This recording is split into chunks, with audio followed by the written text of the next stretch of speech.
It was God's appointed time when the Reverend Ed Stevens, who preached in a Filipino camp on the island of Saipan, became instrumental in the salvation of a Filipino named Vicente Vince Silencino. Vince was working in the U.S. Naval Base in the Mariana Islands. In 1953, the Luzon Steve Doring Company, with a contract in Guam, recruited Vince for another employment with the U.S. Naval Air Station. On the island of Guam, the Dr. Joaquin Sablan befriended Vince and took him as a volunteer assistant in the Agana Heights General Baptist Church. Early in 1955, the General Baptist Foreign Mission Board recognized Vince and offered him a scholarship at Oakland City College for further training. He was groomed to be a missionary to the Philippines. While studying at Oakland City College in the U.S., he managed to contact relatives in the Philippines, including the Reverend Manuel Becerra, who lived in the progressive town, Nabunturan.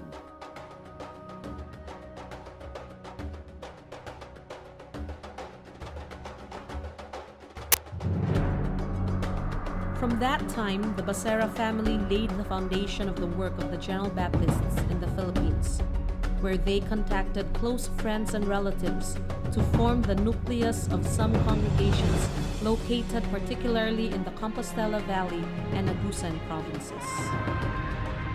After his studies, Vince came back to the Philippines and served as the first field secretary. A place was rented in Davao City for the first GB Foreign Mission Office. A missionary team was then organized, together with Reverend Becerra, to be responsible for the formulation of the overall operation strategy and program.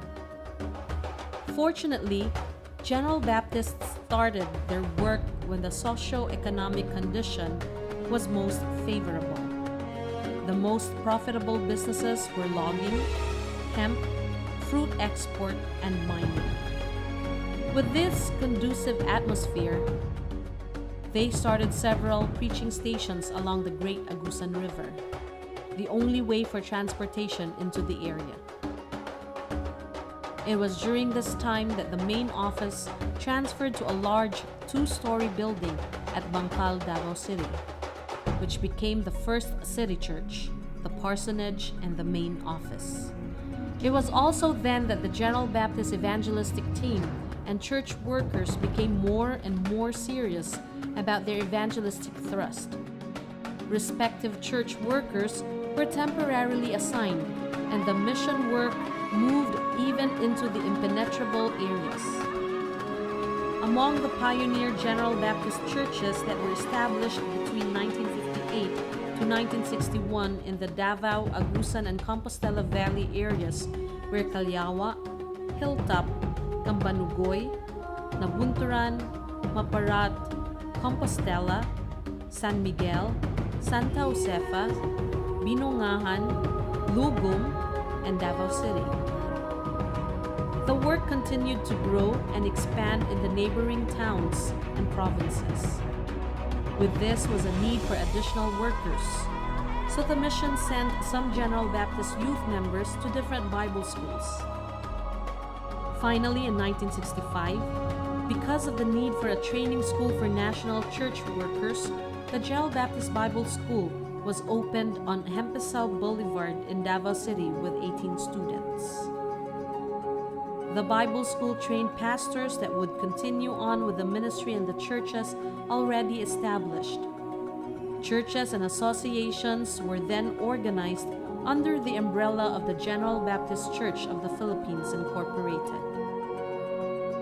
Some graduates of the Bible school ventured into church planting in the tribal areas, specifically with the Matigsalog tribe. Because of the development of the ministries in this area, the Matigsalog Bible Institute was established. To date, the General Baptist Church of the Philippines has grown into 13 associations or districts and is pleased to have two institutions of learning, the General Baptist Bible College and the Matigsalog Bible Institute. Through these schools, we are producing Christian workers that have helped the work in the Philippines to be strong, active, and progressive.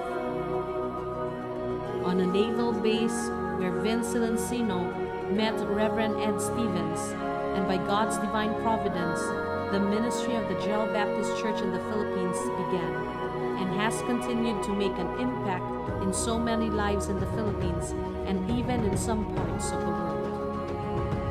The GB work was started through these two young men who committed their lives to Christ. God can truly take our life and bless it in ways we cannot imagine.